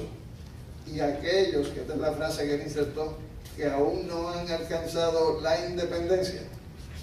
tienen el derecho a la libre determinación. Por lo tanto, en el caso nuestro, en el 53 nos sacaron de la lista de territorios coloniales. Estados Unidos ya no tiene que dar más información, pero caemos en la categoría de un territorio sacado de la lista de las colonias, pero dentro de aquellos que todavía no han alcanzado independencia. Y por esa frase es que se logró traer el caso de Puerto Rico al Comité de Descolonización, y en las últimas 33 resoluciones que se han emitido siempre han planteado el derecho del pueblo puertorriqueño al ejercicio de su libre determinación e independencia. ¿Por qué? Porque no se ha llegado ahí. Entonces, sí, las Naciones Unidas tienen una responsabilidad, primero porque ellos a finales de la década de los 1900 proclamaron la década de la descolonización. Después le añadieron una década más. Y ya estamos en la tercera década y todavía no han asumido como Asamblea General la discusión del caso de Puerto Rico. Nosotros lo que decimos es, comité, recomiende que la cuarta comisión de la ONU, que es la que determina que finalmente va arriba, asuma la discusión del caso de Puerto Rico y recomiende a la Asamblea General, como lo hicieron en el 53, que se vuelva a discutir la situación de Puerto Rico y que se resuelva si sigue siendo vigente la resolución del 53 a la luz de lo que ellos mismos aprobaron en el 60. Por lo tanto, tiene que revisarse la situación de hechos en este país a la luz del nuevo Estado de Derecho. Y eso es lo que se está pidiendo. Y ellos tienen la responsabilidad, porque la propia resolución dice que la subordinación colonial presenta un problema de derecho humano fundamental. Y para eso es que ellos existen. Bueno, pues agradecemos muchísimo al licenciado Alejandro Torres Rivera que nos haya dedicado todo este tiempo. Le agradecemos que él haya dedicado parte importante de su vida a resolver este problema, que es un problema de todos nosotros. Y muchas gracias por su presencia aquí. Un comentario, profesor. En el libro que ustedes tienen, que no se incluyó aquí, en estos momentos hay 5 proyectos presentados ante la Asamblea Legislativa de propuestas de Asamblea Constitucional. Está la propuesta del colegio, está la propuesta que sometió un grupo de legisladores soberanistas, está la propuesta que sometió una organización que se llama CONABO, Convergencia Nacional Boricua, está la propuesta que sometió el Partido Independentista Puertorriqueño y está la propuesta que sometió Provela. El empuje que nosotros estamos tratando de lograr en esta etapa, en esta vuelta, porque esto es como una escalera, hay que subirla escalón a escalón, y a veces uno no puede empezar a subirla por el último escalón, porque si se cae se da más duro. Es que se dé un próximo escalón, que es que se abra la discusión de los proyectos en la Asamblea Legislativa, de los 5. Porque logrando abrir la discusión en vistas públicas de los proyectos, eso va a generar un debate en la totalidad del país de qué es lo que se está planteando. Y de todos los proyectos planteados, el único que comienza con la consulta inicial, sí o no, en favor del método, es el del colegio. Los otros, por razones distintas, parten de que no hay que hacer esa primera consulta. En el caso de los demás, parten de la premisa de que como eso estuvo en el programa del Partido Popular y el Partido Popular ganó las elecciones, pues esa mayoría de votos a favor del Partido Popular equivale a una autorización para la Asamblea. Por lo tanto, no hay que ir a la primera consulta. La posición nuestra es que eso crea un problema que le quita fuerza, porque si mañana viniera otro partido, lo único que tiene que hacer es derogar la ley. Mientras que si eso va a una consulta al pueblo y el pueblo lo refrenda, pues quien lo autorizó fue el soberano. Eso le da una fortaleza que lo saca del ámbito del debate de los partidos políticos. Y además que si el principio es que la fuente primaria y última de poder es el pueblo, pues nosotros debemos consultar al pueblo, sí o no, en favor del método. Y creemos que independientemente de fuerzas contrarias, que ya eso se experimentó una vez cuando se trató de quitar el derecho a la fianza, que desde la sociedad civil fue que vino el debate de la defensa de ese derecho. Pues creo que si la alternativa fuera sí o no, a la propuesta de asamblea, hay suficientes fuerzas en los partidos y fuera de los partidos para ir a defender en una consulta sí a favor de la Asamblea Constitucional de Estatus, y si obtenemos el sí, pues sería un paso cualitativamente extraordinario en términos de mover la rueda del debate político. Muchas gracias. Muchas gracias. Caballero, saludos caballero. Le pregunto, si se desarrollara en efecto el Parlamento de la Asamblea Constitucional del Estado, ¿esta trabajaría independientemente, en forma independiente del gobierno que esté al poder? Eso es así, se supone que sea un carril separado. Hay un término de 5 años para que se pongan de acuerdo en cuanto a la fórmula, y si se logra el acuerdo de la fórmula, pues sigue el mismo equipo dentro de lo que son el proceso de negociación. Si los que se eligen no pueden ponerse de acuerdo en 5 años, pues hay que cambiarlo, porque sí que hay gente que no logra consensuar aspectos, pero correría separado de lo que es el régimen de la administración política, y por eso es que señalé que eso le quitaría en forma positiva a los procesos electorales que tengan que resolverse en términos del estatus y no de los programas que le presenten los partidos políticos al país. Muchas gracias.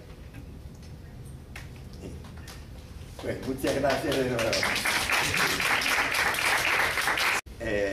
Una de las gerentes de la librería El Candil, que fue aquella que me consiguió también los libros y que está aquí presente también para ofrecer los libros a aquellos que deseen comprarlos. Algunos de ustedes ya los tienen porque lo vamos a usar en uno de nuestros cursos. Agradezco también la presencia del profesor José Alicea, que trajo a sus alumnos. Y sin más, entonces, los dejo con el licenciado. Él va a exponer y después ustedes tendrán la oportunidad de presentarle sus preguntas. Muchas gracias, licenciado. Primero que todo, pues, buenas tardes para todas las compañeras y compañeros aquí presentes.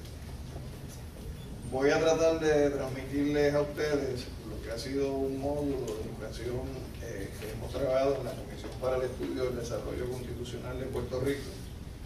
comisión de la cual yo formo parte desde el año 96 y que en los últimos 2 años y medio he estado presidiéndola. Es un módulo que se ha trabajado recogiendo de alguna manera lo que es el contenido del libro del cual el profesor le ha hablado, y que básicamente parte de 4 premisas fundamentales que están también trabajadas de esa manera en el texto. La primera premisa parte de lo siguiente: que el pueblo, si me hace el favor, que el pueblo puertorriqueño nunca ha ejercido su derecho a la libre determinación. La segunda premisa es que el proceso que se desarrolló en Puerto Rico, que a ustedes y a nosotros se nos enseñó como que había sido un proceso de asamblea constituyente entre el año 1951 y el año 1952, no fue realmente un proceso constituyente, aunque sí tuvo unos atributos de proceso constitucional, incluyendo el mecanismo de una asamblea de delegados. La tercera premisa es que no es cierto que con la adopción de la Constitución del Estado Libre Asociado de Puerto Rico en el año 1952, nosotros, como puertorriqueños y puertorriqueñas, hubiéramos ejercido efectivamente el derecho a la libre determinación, y que, contrario a lo que expresa la resolución 748 de la 8ª Asamblea General de las Naciones Unidas, no es correcto que se haya a Puerto Rico autodeterminado como resultado de ese proceso que culmina en el año 52 y que se extiende hasta el presente. Los Estados Unidos, dirigidos a una de las 3 vertientes históricas que siempre ha tenido la historia política nuestra, por lo menos en el siglo XIX, siglo XX y lo que va del XXI, que es la tendencia anexionista, planteando que si esa era la voluntad del pueblo, una vez el pueblo se educara realmente en cuáles eran las propuestas, pues se debería respetar la voluntad del pueblo desde el punto de vista de una integración como un Estado soberano con otro Estado soberano, que en este caso eran los Estados Unidos. También defendió que si eso no era así, no habría problema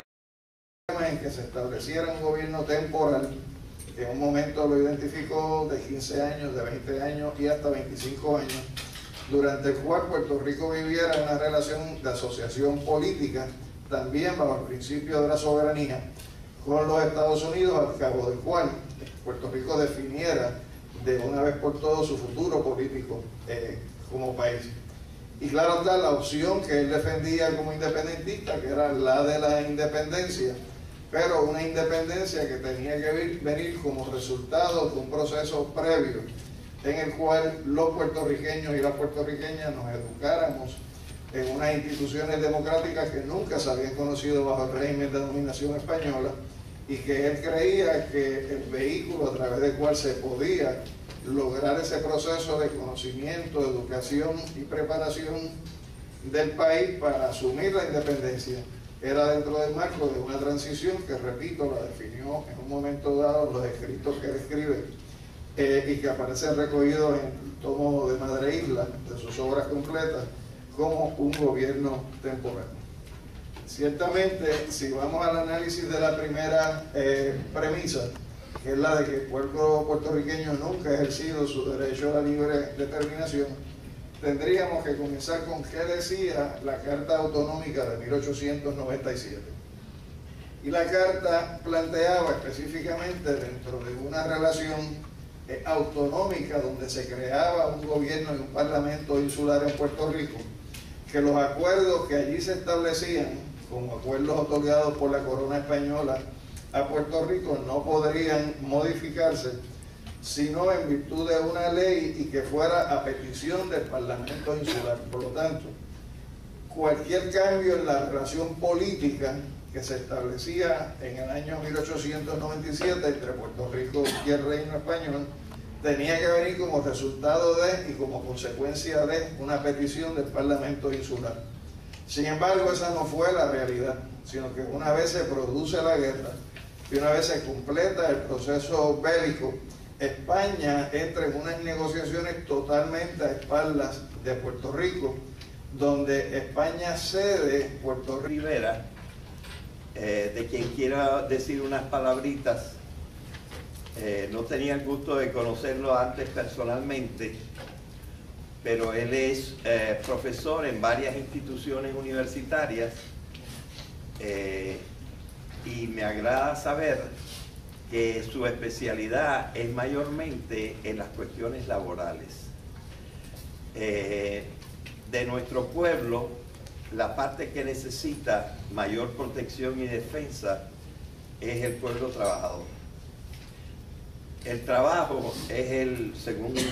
muchos economistas, es la fuente de todo valor. Y sin embargo, ese valor no lo reciben en una forma proporcional los trabajadores. Entonces, las personas que se dedican a defender a los trabajadores son las personas que están trabajando más directamente por una economía sana del país. En esa forma, entonces, estos abogados no son los abogados que más se lucran, porque no son precisamente los trabajadores los que pueden pagar mejor su propia defensa, pero son aquellos que colaboran en una forma más excelente, me parece a mí, a la justicia. Así que en ese sentido ya nosotros podemos saber cuál ha sido la trayectoria de la vida del licenciado Alejandro Torres Rivera. Además, él es sabido que ha trabajado por largo tiempo y muy íntimamente con el Colegio de Abogados, que se llama ahora Colegio de Abogados y Abogadas de Puerto Rico. Y en las últimas elecciones, que fueron hace 2 o 3 días, él salió del comité que va a gobernar con el licenciado Marc Anthony Bimbela, va a gobernar por los próximos 2 años el Colegio de Abogados. Así que es un hombre que ha dedicado su vida a esta parte de la justicia y conoce el tema también, que pudo escribir este libro excepcional. Reconocemos la presencia del doctor Luis M. Irizarry Pavón, asambleísta municipal, el portavoz de la minoría, que quiso venir a oír al licenciado. Y reconocemos también la presencia y agradecemos la gestión que nos trajo al licenciado Alejandro Torres aquí con nosotros,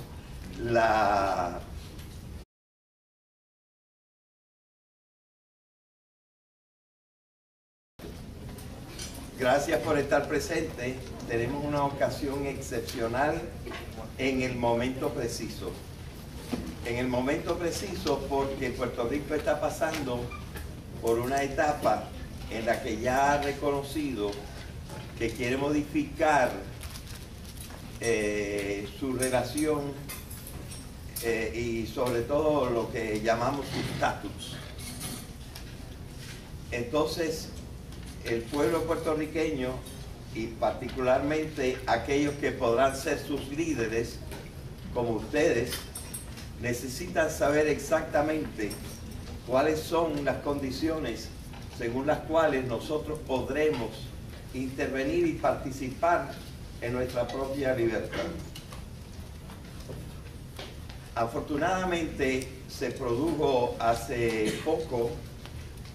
la edición de un libro excepcional que me parece que ha recibido un premio, la obra jurídica del año, ¿verdad? Y entonces la han llamado la obra jurídica del año por su importancia y por su excelencia. El libro se llama, bueno, la parte principal del título, no me lo sé completo, pero la parte principal del título es La Asamblea Constitucional. Él lo explicará, una de las formas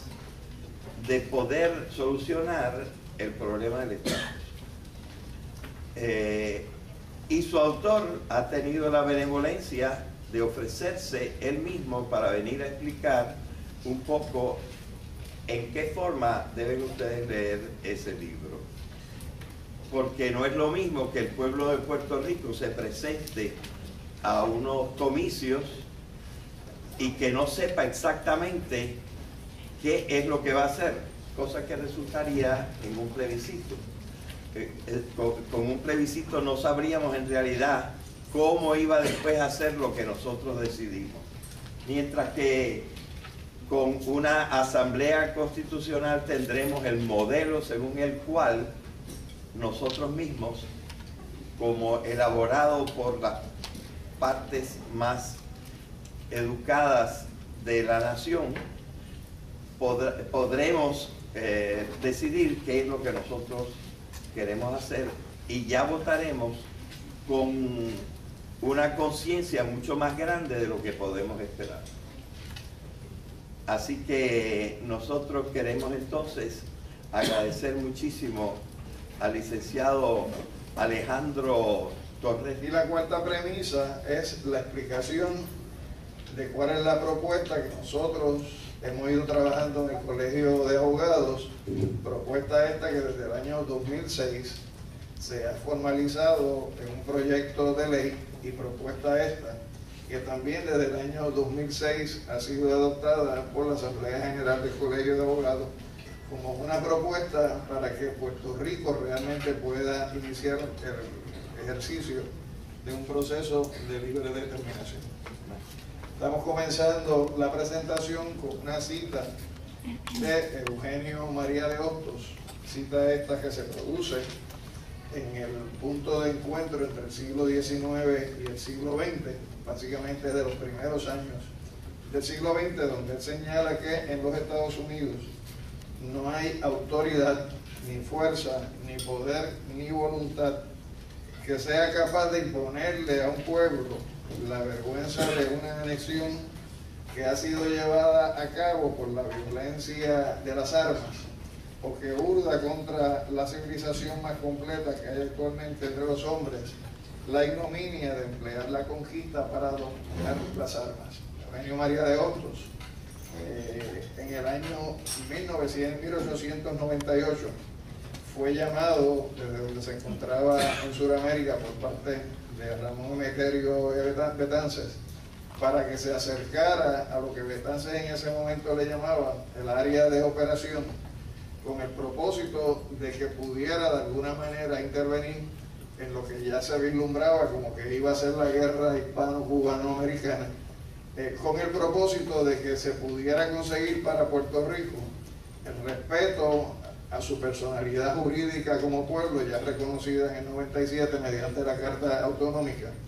y segundo, para que Puerto Rico no fuera una presa de una conquista como resultado de una invasión.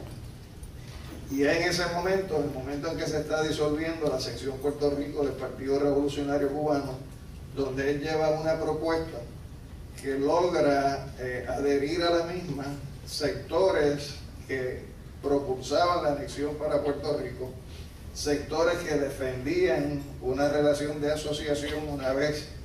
culminada la guerra, y él, que en aquel momento se definía a sí mismo como independentista, formulando una propuesta que llamó la Liga de Patriotas, y a través de la Liga de Patriotas presentar una propuesta que incluía el método de convención, el método de asamblea, a través del cual delegados electos por el país fueran los que asumieran la representación del país, y que desde ese ejercicio de asamblea o convención, delegados pudieran entonces comenzar un proceso de negociación con los